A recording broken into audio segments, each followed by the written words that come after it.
आज हम एक मज़ेदार रेसिपी तैयार करेंगे जहां आटा घी में डालकर एक लाजवाब करारा नाश्ता तैयार करेंगे। ये ना सिर्फ जल्दी बनता है बल्कि हर नवाले में जायका भरपूर होता है। तो चलिए इस जायके की दुनिया में चलते हैं। सबसे पहले स्टेप में हम 1.5 कप मैदा या आटा ले लेंगे। इसके बाद हाफ़ टी स्पून चीनी और क्वार्टर टी स्पून हम इसके अंदर डालेंगे नमक और 1 टेबल स्पून भरकर मक्खन डालेंगे, घी भी डाल सकते हैं।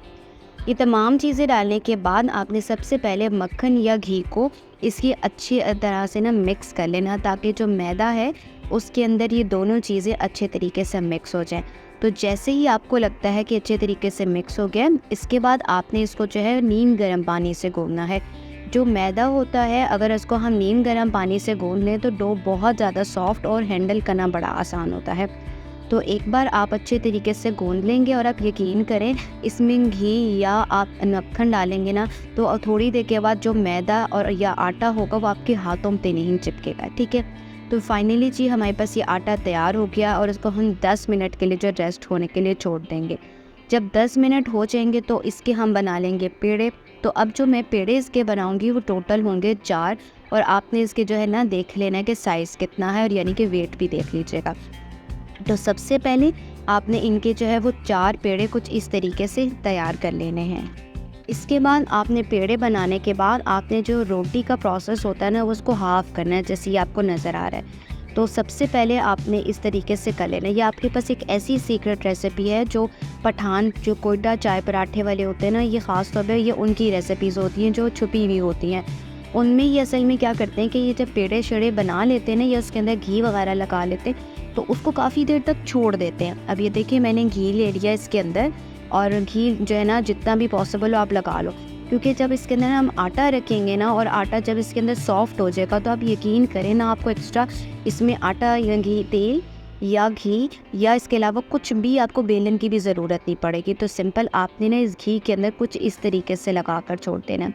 तो मैंने ना जब इसको लगा कर छोड़ दिया और घर के बाकी सारे काम मैंने जैसे ही कर लिए, इसके बाद मैंने ना जब इसको छोड़ दिया तकरीबन 45 मिनट या 1 घंटा मुझे लगा था।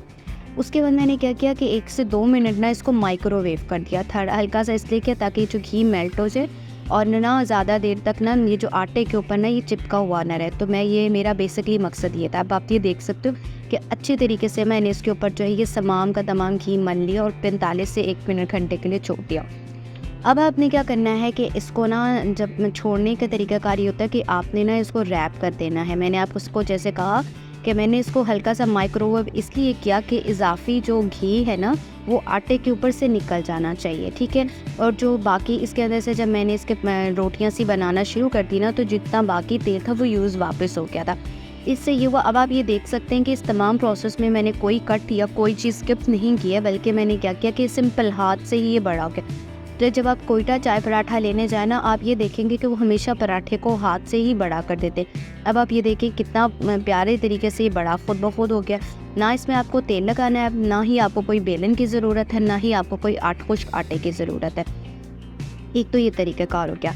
अब इसका हमने अब देसी तरीके से लच्छा बनाने का तरीक़ाकार 2 हैं। सबसे पहले या तो ये जो कटर मिलता है दराज पे भी, अगर ये नहीं है तो छुरी से ना इतने बारीक बारीक इसके अंदर कट्स लगाने आपने लाजमी लगा लेने, क्योंकि बहुत बारीक बारीक होते हैं ना, तो इससे लच्छे बहुत ज़बरदस्त किस्म के बन जाते हैं। तो आपने क्या करना है, छुरी से या किसी भी तरीके से ना आपने बारीक बारीक इसकी स्ट्रिप्स ही यूँ काट लेनी है। अब आपने क्या करना है कि मैंने आपको कहा था माइक्रोवेव किया था, थोड़ा सा सख्त हो गया था।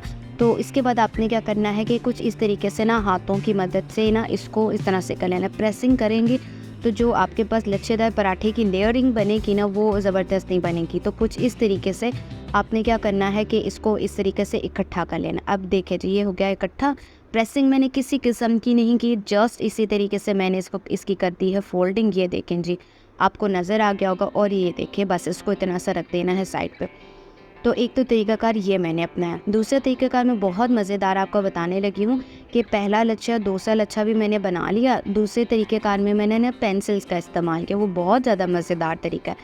इस पेंसिल में के तरीके में मैंने सबसे पहले ये किया कि जो आपके पास रोटी थी ना इसको मैंने बड़ा कर लिया, और उसके बाद मैंने अब इस वाले अपने ना लंबी लंबी सी स्ट्रिप्स नहीं काटी। तो 3 पेंसिल्स इकट्ठी की और तीनों पेंसिल्स के ऊपर ना कुछ इस तरीके से मैंने इसकी ना रोलिंग करना शुरू कर दी।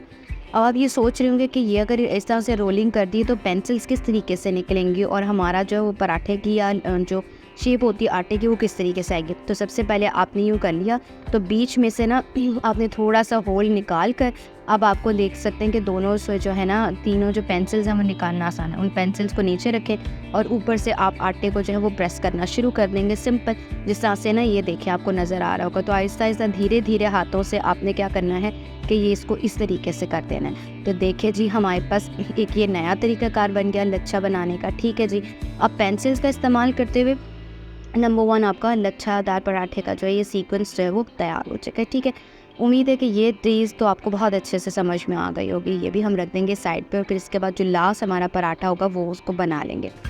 तो अब बारी आती है कि जब इनके लच्छे तैयार हो जाते हैं तो अब इनको बनाना कैसे। हल्का सा हाथ पे आपने तेल लगाना है, कोई घी, कोई बेलन या मज़ीद और किसी चीज़ की ज़रूरत नहीं। अब आप ये देख सकते हैं यहीं से ही लच्छे खुलना शुरू हो जाते हैं। ठीक है, और मैंने चूँकि पेड़ा बहुत छोटा रखा था ना, तो मुझे ज़्यादा बड़ा नहीं चाहिए था, तो मैं यही चाह रही थी कि मैं छोटा छोटा बनाऊँ। और अगर आप जो है बड़ा बनाना चाह रहे तो आटे की क्वांटिटी ज़्यादा रख लेगा। आप देख सकते हैं पीछे घी कितना ज़्यादा पड़ा हुआ है जो वापस जो है डब्बे के अंदर चला जाएगा। ठीक है जी, तो पहले आपने क्या करना है कि इन तमाम पराठों को बना के रख लेना। उससे ये होता है कि थोड़ा रेस्ट टाइम मिल जाता है और बाद में आप हल्का सा जो है दोनों हाथों के बीच में इसको करेंगे ना, तो वो आराम से जो है वो अपनी जो है ना साइज़ ले लेगा। इसके बाद आपने क्या करना है कि इन पराठों को जो है ऊपर डालना है तवे के ऊपर।